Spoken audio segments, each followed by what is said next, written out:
जिनमें शर्म है, गलतियां हर इंसान से होती हैं। जिनमें लज्जा है, वे अपनी गलतियों को अपने आप सुधारते हैं और ऊपर उठते चले जाते हैं।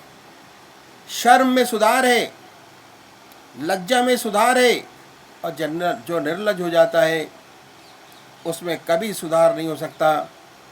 कहते हैं बच्चा ढीठ हो गया। ढीठ के मायने ये कि उसने लज्जा को छोड़ दिया, उसमें सुधार नहीं हो सकता। लज्जा से हमारी ज़िंदगी पवित्र बनती है, सुंदर बनती है। मुझे एक संत का किस्सा याद आ गया जो मैं आपके सामने रखूँगा। एक मुसलमान संत थे, उनका लड़का शराब पीने लगा। उनको ये पता चल गया कि हमारा लड़का कभी कभी शराब पीता है, लेकिन संत लोग जब तक कुछ नहीं कहते, जब तक अवसर नहीं आता, देखते रहते हैं। एक दिन उनके पड़ोसी ने शिकायत की कि आपका लड़का तो शराब पीता है और आप इतने ऊंचे महात्मा हैं। लड़का घर में ही था, जानते थे कि हाँ पीता है, मालूम था कि लड़का घर में ही है। महात्मा जी ने कहा कि ऐसा हो ही नहीं सकता कि मेरा लड़का और शराब, असंभव, आपको किसी ने गलत बताया है। उन्होंने फिर कहा कि ऐसा हो ही नहीं सकता कि मेरा लड़का और शराब। लड़का सब सुन रहा था। फिर उन्होंने कहा कि मैं आपको दिखाऊंगा। उन्होंने कहा हाँ ज़रूर दिखाइएगा। मेरा लड़का कभी शराब छू नहीं सकता। और उस लड़के पर इस बात का बड़ा सुंदर असर पड़ा कि मेरे पिता का मेरे ऊपर इतना विश्वास, ऐसा नीच काम करूं। उसने वाकई में शराब पीना छोड़ दिया, शराब पीना बंद कर दिया। साल डेढ़ साल गुजर गया, उसने शराब नहीं छुई। एक रोज़ फिर उसके दोस्तों ने पकड़कर ज़बरदस्ती उसको दुकान पर बैठा लिया। मजबूरन में बैठ गया, पुरानी आदत थी, और पीने लगा। जब वह पी रहा था तो उस संत के जो पड़ोसी थे उधर से गुजर रहे थे, देखा कि वह पी रहा है। वे फ़ौरन जल्दी जल्दी वापस घर आए और इन संत के पास पहुँचे और कहा चलिए मैं आपको दिखाता हूँ। आप कह रहे थे कि आपका लड़का शराब नहीं पीता, आप मेरे साथ चलिए, मैं आपको दिखाता हूँ। वह छड़ी हाथ में लिए साथ चल दिए। दुकान पर पहुँचे तो देखा पी तो रहा है वाकई में, लेकिन एक खंबे की ओट में है, बैठा था और पी रहा था। जब वे यहाँ पहुँचे तो देखा पी तो रहा है। बोले हाँ पी तो ज़रूर रहा है, लेकिन खंबे की ओट में है। इंशाअल्लाह ज़रूर छोड़ देगा। उस लड़के ने सुना और हमेशा के लिए तौबा की और उसने शराब पीना छोड़ दिया। लज्जा, शर्म और हया ऐसा सुंदर गुण है, जहाँ है वहाँ सुधार होता है, जीवन पवित्र बनता चला जाता है। ये गुण है लज्जा का। जो सिर्फ साधक है वे अपने गाइड सद्गुरु से लजाते रहते हैं, उन्हें शर्म आती है और हमेशा कोशिश रहती है कि जो काम अपने गुरु के सामने नहीं कर सकता उसे पीछे भी ना करे। तीसरा प्रेम का गुण है विश्वास। जिससे हमें प्यार करते हैं उस पर हमें थोड़ा तो विश्वास होता ही कि यहाँ आए हैं, कम से कम इतना तो विश्वास ज़रूर लेके आए हैं कि हमारा समय खराब नहीं होगा, भगवत चर्चा होगी, कुछ ना कुछ फ़ायदा होगा। अगर इतना विश्वास लेकर आए तो ज़रूर फ़ायदा होगा। और ये विश्वास भी अनुभव से होता है। अंधविश्वास बहुत ख़राब चीज़ है, गड्ढे में गिराने वाला है। अंधविश्वास कभी नहीं करना चाहिए। इसके माने ये नहीं कि हम अपने को इतना संकुचित बना लें कि सच्ची बात को भी न माने। अपनी बुद्धि को खुला रखिए और जिस बात को आत्मा माने उसे कबूल करिए, उस पर चलिए, हमेशा लाभ होता रहेगा। धीरे धीरे हमारा विश्वास बढ़ता है, अभ्यास करते हैं, धीरे धीरे हमें अनुभव होते हैं, धीरे धीरे हमें अपनी आत्मा का ज्ञान होता है, धीरे धीरे हम परमात्मा की ओर बढ़ते हैं और धीरे धीरे उसकी लीला को देखते हैं।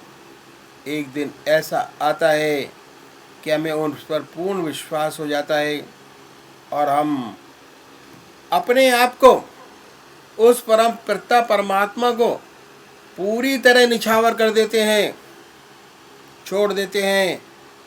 ये विश्वास होना बड़ा आवश्यक है।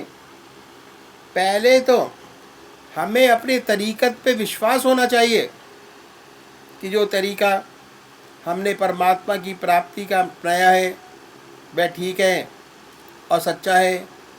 बहुत सोच समझ कर उसमें कदम रखिए। धीरे धीरे जब हमें विश्वास हो जाता है कि मेरा रास्ता ठीक है, मेरा हृदय निरंतर परमात्मा की याद में डूबा रहता है, सुख में भी उसकी याद है, दुख में भी उसकी याद है, ऐसी सुंदर हालत जब बन जाती है तो हमें विश्वास हो जाता है कि यदि ईश्वर चाहेगा तो अंत समय भी उसकी याद नहीं छूटेगी। चिंतन और ये विश्वास ही है जो हमें पार लगाता है। जब मौत का धक्का आता है तो बड़ी बड़ी तपस्याएं धरी की धरी रह जाती हैं, शरीर कमज़ोर हो जाता है, मन कमज़ोर हो जाता है। ऐसा विश्वास, ऐसा आत्मिक अनुभव अगर ज़िंदगी में हो जाते हैं, उससे विश्वास दृढ़ हो जाता है और वही अंत समय में काम आता है। इतनी बड़ी महत्ता है विश्वास की। लेकिन याद कर रखिए, अंधविश्वास बहुत ख़राब चीज़ है जिसे कभी नहीं करना चाहिए। हमेशा सोच समझ कर विश्वास करें, अनुभव के साथ विश्वास करें, बराबर लाभ होता रहेगा और आप आगे बढ़ते रहेंगे। ये विश्वास ही परमात्मा से मिलाएगा। यही आखिरी मंजिल है। मुझे एक पौराणिक कथा याद आ गई जो मैं आपके सामने रखूंगा और बहुत सुंदर है और बड़ी प्रेरणादायक है। एक बार शिव जी ने पार्वती जी से पूछा कि महाराज, ये कुंभ का मेला है, साल में एक बार आता है, उसमें लाखों व्यक्ति गंगा में आते हैं गंगा स्नान करने के लिए। ऐसा कहते हैं कि गंगा जी सब पाप नष्ट कर देती हैं। लाखों व्यक्ति सारा बोझ पाप छोड़कर चले जाते हैं गंगा जी के अंदर। शिव जी बहुत मुस्कुराए और कहने लगे, पार्वती जी ऐसी बात नहीं है। ये लोग जो पापों की गठरी जैसी अपने सिर पर लेकर आते हैं वैसे ही उसे वापस ले जाते हैं। तो शिव जी ने कहा, पार्वती जी ने, फिर तो खामाखा आते हैं, लाखों की भीड़ होती है, स्पेशल ट्रेन्स चलती हैं, बसें चलती हैं, बड़ा इंतज़ाम किया जाता है, तो ये सब बेकार है। लगता तो ऐसा ही है पार्वती जी, ये सब दिखावा मात्र है। पार्वती जी बोली, कैसे हो सकता है? कहा, चलिए कुंभ का मेला लगा हुआ है, अपने आप देख लीजिए, अपने आप आँखों से देख लीजिए। शिव जी ने अपने को कोड़ी का स्वरूप दिया, पार्वती जी को कोड़िन का। इस तरह कोड़ी कोड़िन त्रिवेणी की तरफ चल पड़े और उस रास्ते पर बैठे जहाँ लाखों की यात्री स्नान करने जा रहे थे और वहाँ से लौट रहे थे। शिव जी महाराज ने वहाँ एक नारा लगाना शुरू किया। वह ये था कि मुझे एक महात्मा का वर मिला है कि कुंभ के मेले में अगर ऐसा कोई गंगा माई का भक्त जिसके गंगा जी में स्नान करने के बाद सारे पाप नष्ट हो गए हों, यदि वे गंगा जल लाए और मेरे ऊपर छिड़क दे तो मेरी काया कंचन हो जाएगी, मैं स्वस्थ हो जाऊंगा। ऐसा मुझे वरदान है, एक संत की वाणी है। और साथ में यह भी कहा कि वो वाणी कभी झूठी नहीं हो सकती, ना हुई है।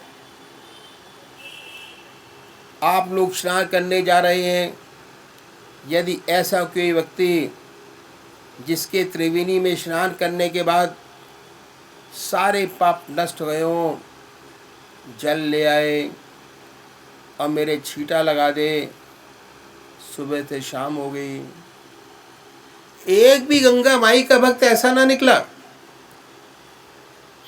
जिसने हिम्मत की हो कि छींटा लगा दे, जिससे विश्वास हो कि गंगा माई में स्नान करने के बाद उसके पाप नष्ट हो गए हों। पार्वती ये तमाशा देखती रहीं। उन्हें बड़ा विस्मय हुआ कि भगवान ठीक ही कह रहे थे।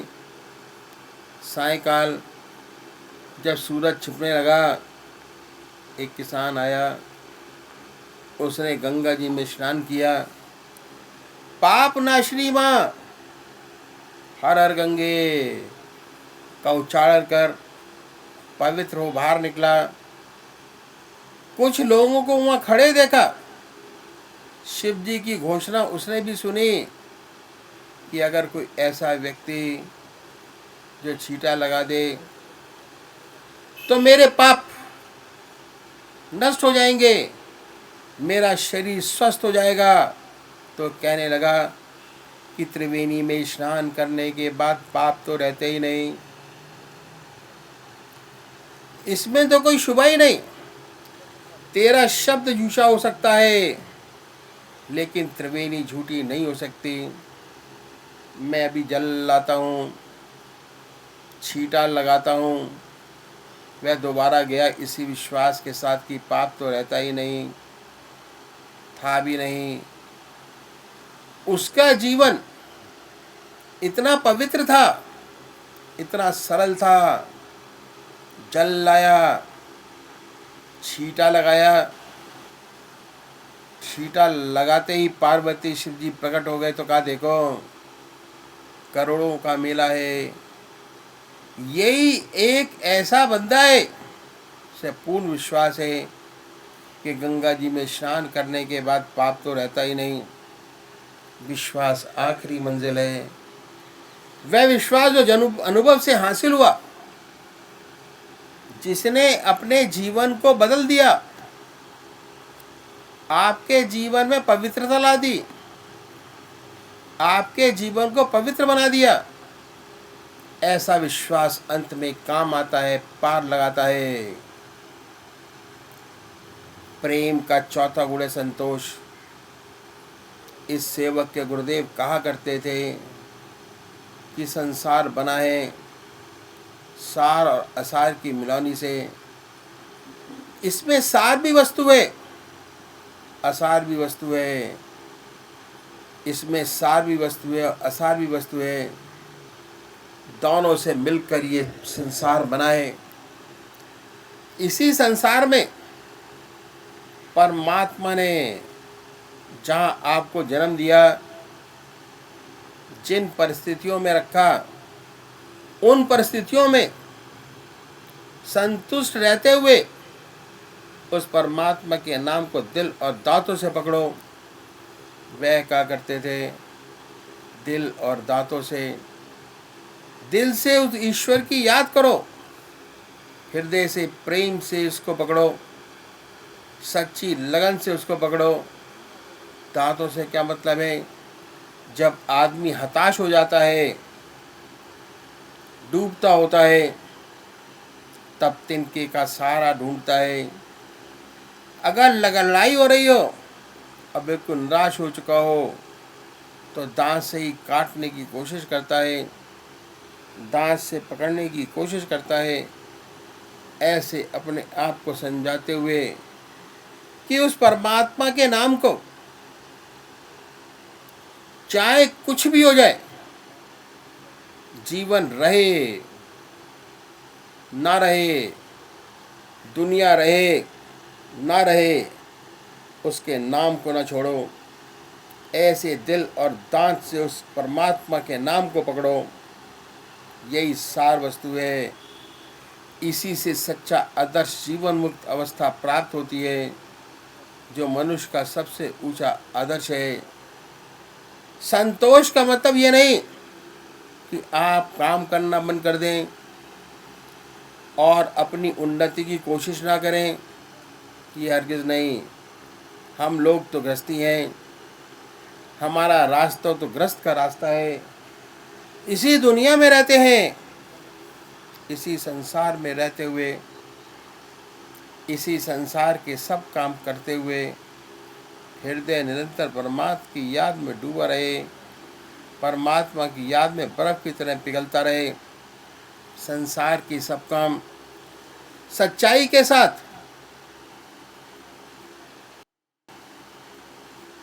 लगन के साथ, सच्चाई के साथ करते रहें। हमेशा सच्ची कोशिश करें। दुनियावी तरक्की के लिए सच्ची मेहनत करें, हाथ काम करें, दिल ईश्वर की याद करें। तो संतोष के माने ये नहीं कि हम अपने हाथ पर हाथ धर के बैठ जाएं। दूसरे को देखकर हमारे दिल में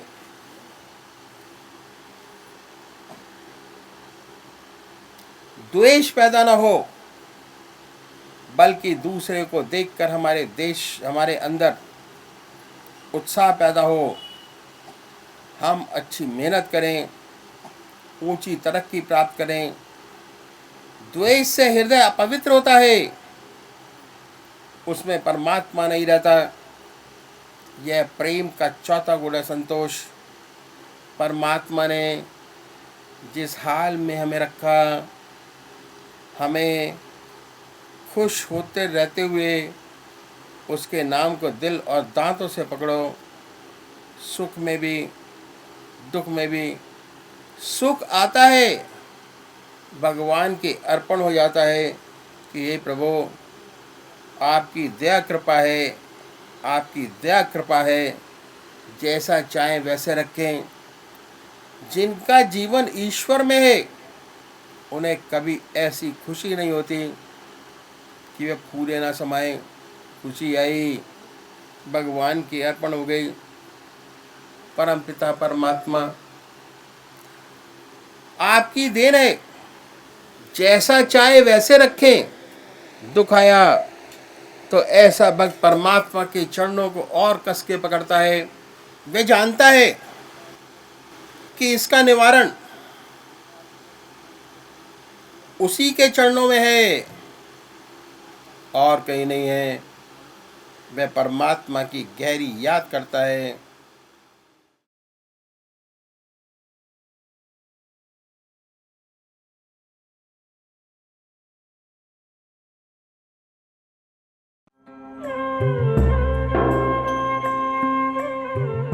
ध्यान योग के कार्यक्रम आनंद योग से निशुल्क जुड़ने के लिए संपर्क करें 9810239677।